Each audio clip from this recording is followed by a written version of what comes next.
Good to see you.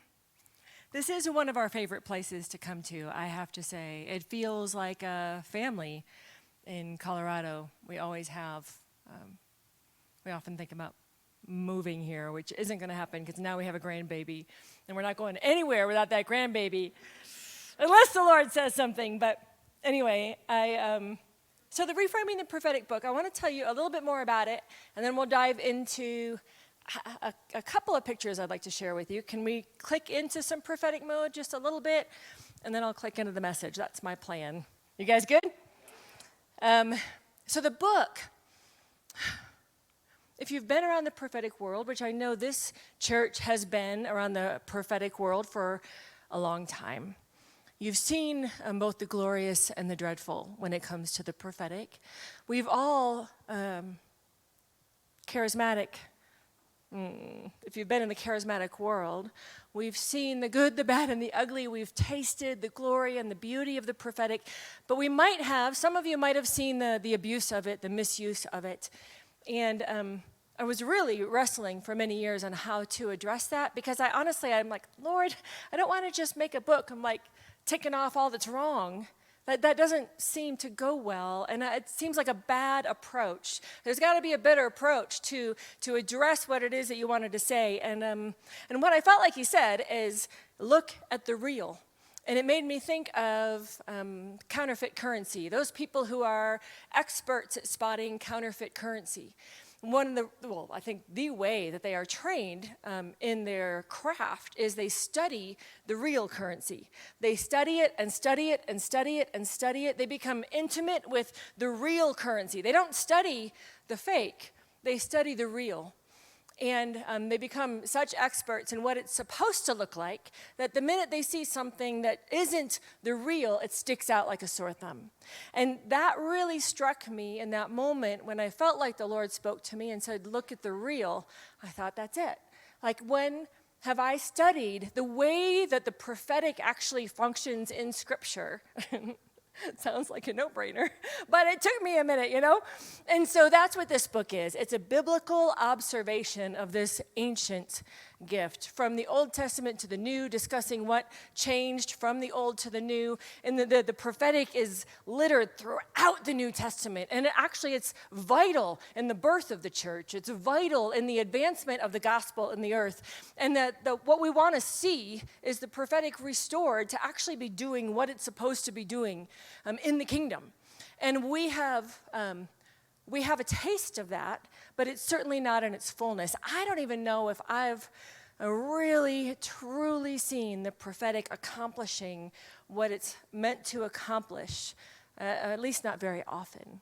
And so that's what this book is. It's just a biblical observation of looking at the prophetic, becoming more and more acquainted with the real, so that when, hopefully, the goal is when we see something that's different than that, our discernment would trigger. All right? That's our hope. So that's that book. So definitely get it. It's not your average prophetic book. It's not filled with any wild prophetic stories on purpose. There's enough wild prophetic stories in the Bible to keep us busy all day long. So we just kept it Bible stories. Okay. I feel really casual this morning. I hope you guys are okay with just being really real and laid back. Is that all right? A few things I've been sensing and feeling lately that I wanted to share with you. One, during worship, I was really struck with the sense of the creative in this room, the sense of the artists being stirred up in this community. There is, I believe, there's something that he's doing in that arena. I believe he's doing it on a mass scale around the globe, to be honest, but it was really a sign to me of the prophetic call on this house, that he's now stirring up the artists. And here is why. For the last 4 years, since the pandemic kicked off, and all of our lives were turned upside down and inside out on many levels, not just here, but around the world. We all had a shared moment of trauma. We all had a shared couple of years of trauma. The psychologists around the world are now trying to address the reality that of collective trauma on many levels in many nations. And in our country, it was more than just a pandemic. It was the politics. It was the division. It was traumatizing on so many levels. We are completely different people. You are a different person than you were 4 years ago. Completely different. This church is a completely different church than it was 4 years ago. This city is a completely different city than it was 4 years ago. This state, this nation, this everything about us. The church in America is a completely different church than it was 4 years ago.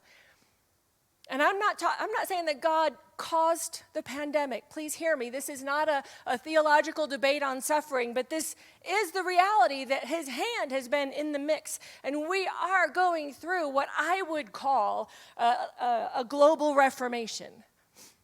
And I don't even think I'm being dramatic when I say that, which I do have a tendency to be a bit dramatic. So you can disagree with me if you like. I've actually been wrestling over words. I'm like, Lord, in this moment when it feels like the whole world, like we're in a dispensational shift. That might have been a bit dramatic. But that's what it feels like, right? It feels like this massive shift of culture, this massive shift of spirituality, a massive shift of church, a massive shift of relationships, and everything is different. And in this moment, we are in a moment of history. I keep feeling like we are in another 99 thesis moment. There is people pinning 99 thesis on many doors. Some of them are from the Lord and some of them are not. We need discernment more than ever.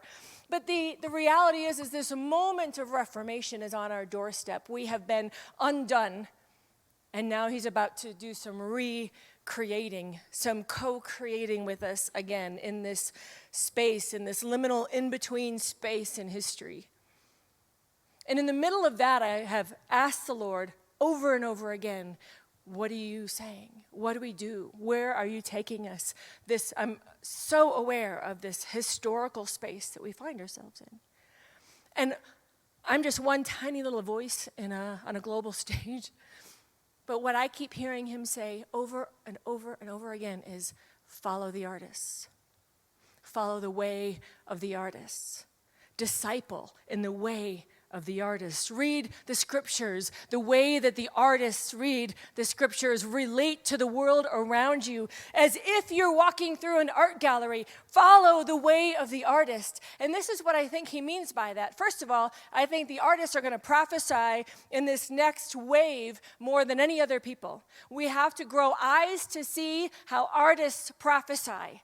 That the prophetic and the arts is, well, there's no prophetic and the arts. The prophetic is the arts. It's a part of the arts. It is an art form. All the prophets in the scripture were poets, most theologians will say. And so there is something he's doing in awakening the artists. And make no mistake, it is a prophetic thing he's doing in this church through the arts. The other picture that I have been seeing over and over again, and again this morning, as I see, first it's just one man, and he's walking out of a cave. And the light is so bright. He is wincing and closing his eyes, but he's got a smile on his face because he hasn't felt the sun on his face in a long time. I have a sense that the cave was a holy cave. It was dark, but it was holy. It was hard, but it was God ordained. It was isolating, but it was challenging. And yet in that cave, there was a holiness that came forth. There was new territory inside of him that was forged between he and God. And as he gets up and walks out of this cave, he has a bag of gold in his hands. And this gold in his hands is everything that he gleaned while in the cave. He's not sad to be out of the cave. He's quite relieved, but he's got a bag of gold. And as he looks at the gold that he was a bit surprised that was there, I hear the Lord say, remember what you gleaned from the cave.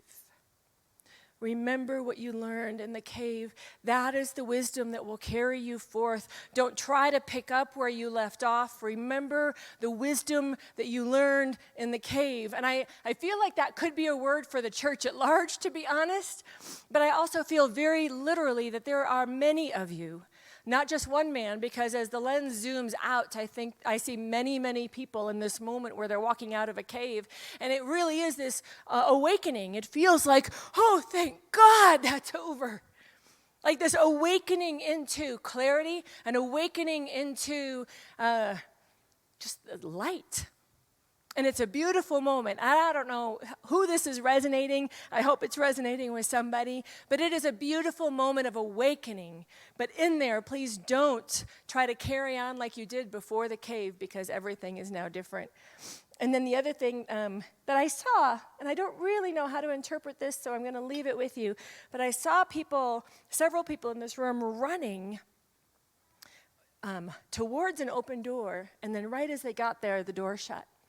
And it was this, like, they didn't smack into the door, but it was a like, oh, I wasn't expecting that. That door just slammed in my face. And then they began to question everything, like, why was I running? Why was that door open? Why did it just shut? But really, it's just a pause. And it felt like the holy pause, because it felt like the Lord's pacing, because the eagerness of running is something that's fun. But when we see an open door and we know it's our open door to go through, our instinct is to go for it. And that's not wrong, but he is going to pace you. I honestly, as I'm saying this, I'm like, this is the church.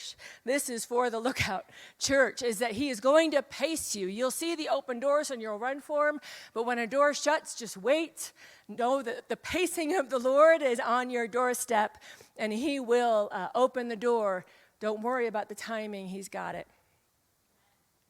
Amen? I am going to need a Kleenex. Is there something handy? So I don't keep sniffling. Thank you. Can I take the box? Yes, you may. Okay, thanks. Slightly greedy. Hope you didn't need that. Okay. All right. So when we deeply listen to someone, and I'm not talking about our average everyday kind of listening, but when we are in a space where we are deeply listening, most of us have had that experience, whether we've experienced being deeply listened to by somebody else that was in a way that caught our attention, that you had that sense and that feeling like, whoa, I don't know what just happened, but I was really heard.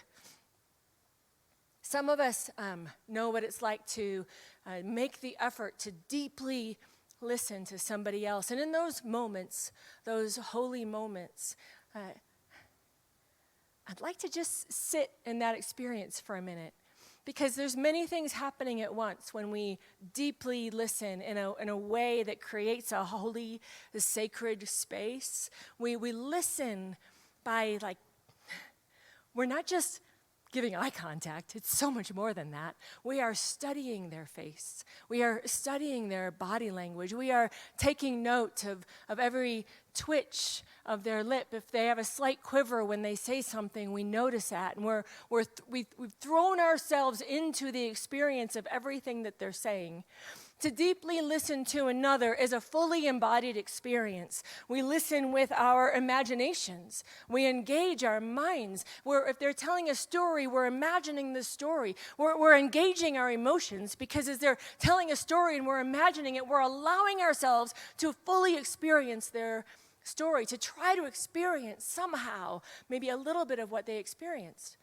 To truly and deeply listen to another, it is a wholehearted experience.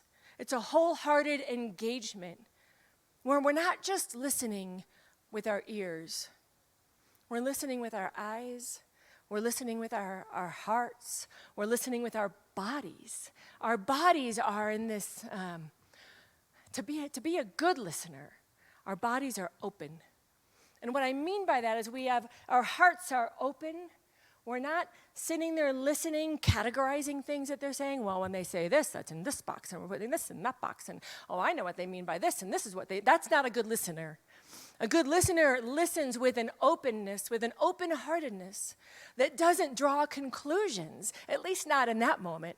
They're listening with a non-judgmental ear. They're listening with a curiosity and a wonderment and a full involvement, but they're not listening in a judgmental stance. And I don't mean judgmentalism in the sinful way that we talk about it, but even in the slight ways that when we just draw quick conclusions as someone's talking, that's still a judgmental mindset. That's not good listening. To truly listen, we're open, and we're captivated, and we're willing to experience what they're experiencing. So it's deep. And that's when you can ask good questions, because you're right there with them. You're not separate from them. You're fully engaged. Does that make sense?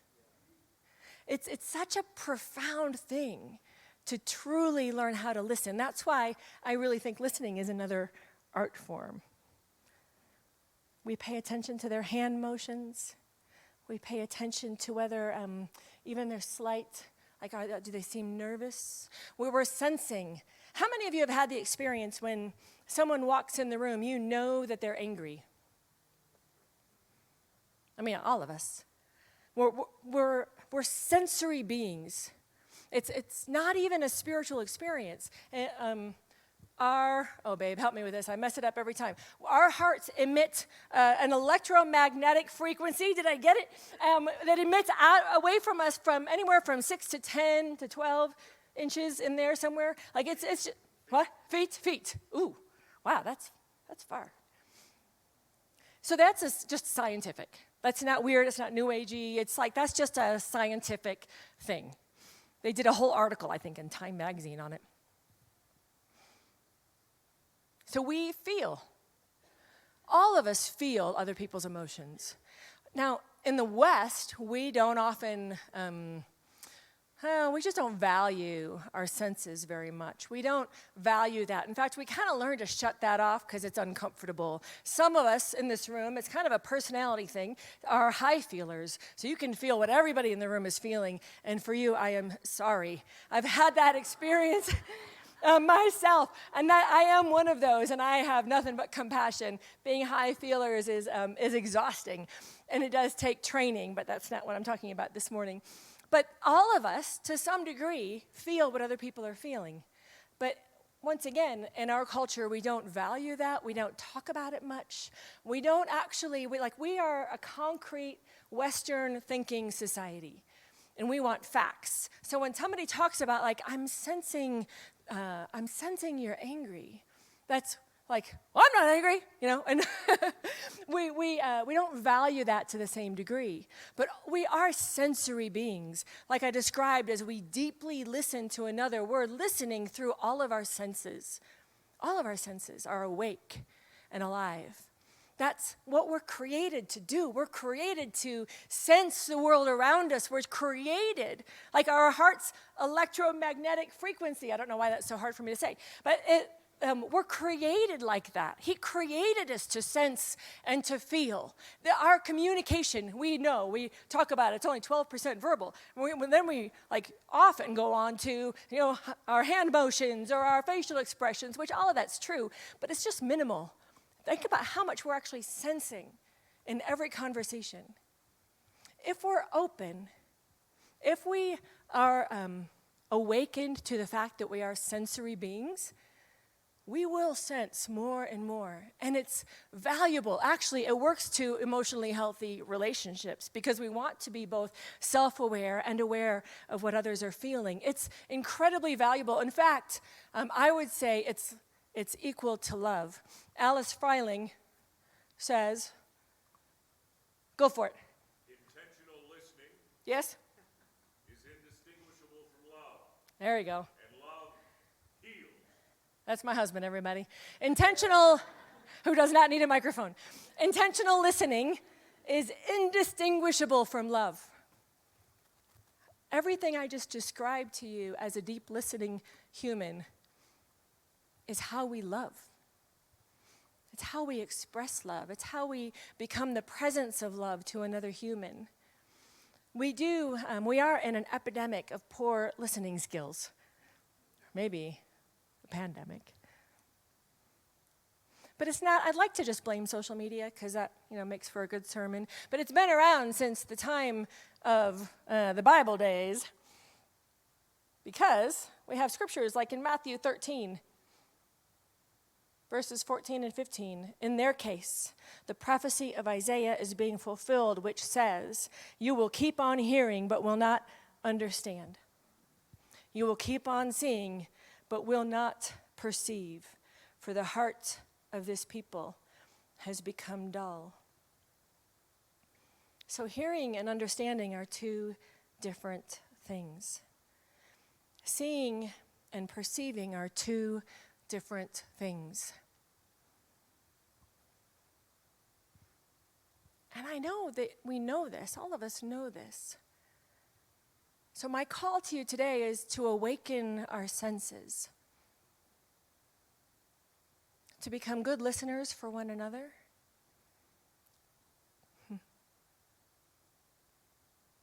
good listeners to ourselves, good listeners to our own body, our own emotions, our own thought life, because it is love. True listening does not presume to know. What about listening to someone's actions? It shouldn't be a foreign idea. Do we listen to each other's actions? Of course we do. If my husband runs through the house, I'm listening to his actions. I'm aware that either something is wrong or something is very right. I'm paying attention to the look on his face, to the, here we go, is this going to trigger anybody? To the energy that is emitting from him. That's not New Age. New Age has no power. They just steal from what we already know, that God created us. We pick up on the energy of others. It's not this weird New Age thing. I am an energetic human being. You are perceiving my energy right now. If I was standing up here and acting completely different, you would perceive that energy. It's a part of how we understand each other. This is instinctual for all of us. It's not New Agey, it's not weird, it's instinctual. And I think it's actually an area that we need growth in. It is an area that we can intentionally mature in, and this is why. Because all of what we just talked about is also how we listen to God. It's the same. We listen to God with our whole being. We don't listen to God with our ears. Honestly, we talk about hearing God's voice, but let's be real. We're not really hearing a voice for the most part. Every now and then, he's like, somebody has an audible voice of God moment, and those are like clunking somebody over the head because we can't hear any other way. We are perceivers. We perceive God. We don't listen to a voice. We learn to be receivers of God. As the same way that listening, deep listening, we learn how to receive another human and make space for them. This is what we learn how to do, is we learn how to discern God, as we learn how to be perceivers of God, as we want to learn how He's moving, how He's feeling, how what He's doing, what He's intending, where He's looking, what He's directing us to be perceiving along with Him. So to have a conversation on hearing God's voice, I wanted to be able to start with expressing and demonstrating to all of you guys that this is instinctual for us. This is the most natural thing in the world for us to be able to perceive God, to discern God. It's what we long for. But we have become dull. In the West especially, because we have dulled our senses, often intentionally. Or it's just generationally. We didn't know there was an option. Some of us are are high sensory people, and you're listening to me going, if only I could dull my senses.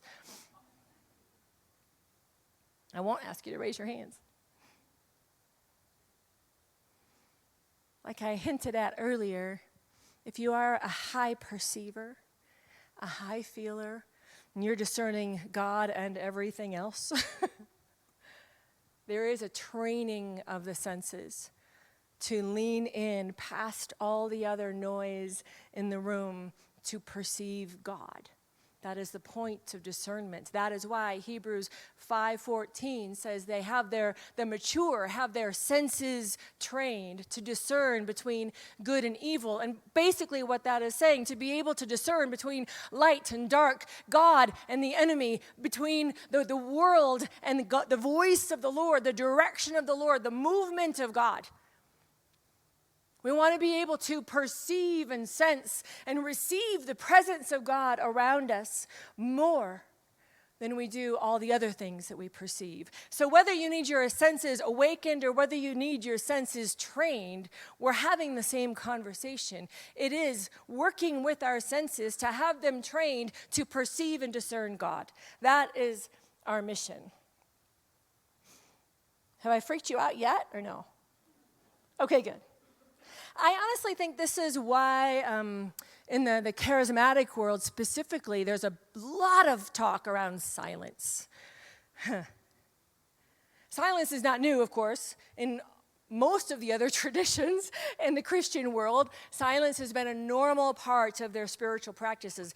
Us charismatics are just really loud people. We do all things very loud. And so it's really, I think it's the hand of God where he's now working on the charismatic church to cultivate spaces of silence so that we can awaken our other senses. You know how we, you guys know, I'm sure, that we've heard in the deaf community that when one of our senses is shut down, all of the other senses become more heightened, right? We've heard that. In fact, I was watching this TED Talk from Evelyn. She's on my notes. Her name's Evelyn. She is a deaf percussionist. Fascinating. I've totally lost track of my notes. Anyway, she's a deaf percussionist, a deaf musician, and she, her mission in life is to train the hearing world how to hear. Isn't that awesome? I love that so much. Like, it's just brilliant, because she's convinced that the deaf world actually listens better than the hearing world, and I can totally understand that. Because in the deaf world, they've had to focus on it. They've had to work on it. They could not depend on their ears, which are often deceiving. They had to focus on all the other senses. And Evelyn, I will get her name before I'm done. Evelyn talks about how she wanted to be a musician, and she remembered when she was 12 years old, she went into a music class, and the teacher was like, looked at her like she was crazy. She's like, no, I want to play drums. I'm a percussionist. I know this is what I want to do. And he's like, how? Like, I don't get it. How can you possibly be a musician? And she was totally, completely deaf. And she said, I hear more than you do. I hear through my fingers. I hear through my skin. My heart hears. My whole body has become an echo chamber for the sound of the drums. I hear in my scalp. I can feel the noise in my scalp. Every ounce of my being can hear, and I want to play the drums. And so she's now one of the most world-famous percussionists, and she uses that to teach the hearing world how to hear. And now take that and apply it with me really quick. Not just quick. Sit with it for weeks, if you can, if you remember. How does that apply to how we hear God? We don't see him in front of us. He's not standing there. We can't look at his facial expressions. Let's be real. We can imagine, but we can't look at his facial expressions, so we don't have our eyes. Most often, we're not hearing anything with our ears. So we don't have eyes, we don't have ears. How the heck? Like, no wonder people get stressed out when we talk about hearing God's voice. We use terrible language. We talk about seeing him and hearing him. It's like, well, I'm not hearing anything. Because we, as hearing people, we think hearing and we think ears. But ears actually get in the way. Close your eyes right now, pretty please. And pay attention to all the noise in this room.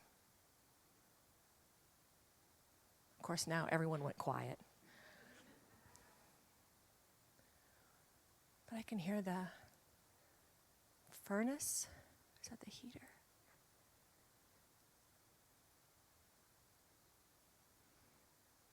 There is air in this room that you're breathing, but it's not blowing. Can you feel it on your skin? It's there. Can you feel the air as it goes in your lungs?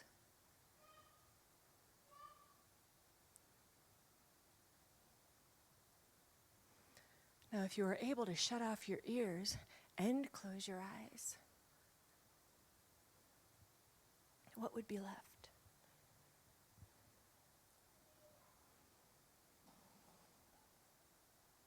You can open your eyes. The ability to sense and perceive and discern God is within every human being. It is our birthright. It is what He created us to do as co-creators with Him. It is how He formed you, why He gave you the senses that you have to perceive Him. And now I'm asking that He would use our senses, to train our senses, to draw us more deeply into an intimate awareness of His presence, of Himself.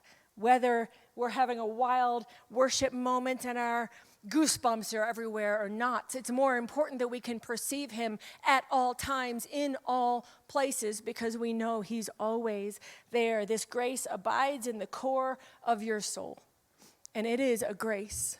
It's not a skill you can acquire. It is something we can co-labor with the Lord to actually invite Him to help us to nurture our senses, to be able to perceive Him. And this is what artists do better than most of the rest of us. It's how they create their art from the depths of their being. True artists create from a place that is outside of the realm of our common seeing or hearing. I think this is one of the reasons why we are to follow the way of the artists.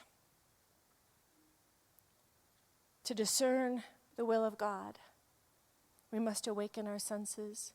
We must train our senses to be more attuned to Him than anything else in the world. And this is what I pray, Lord.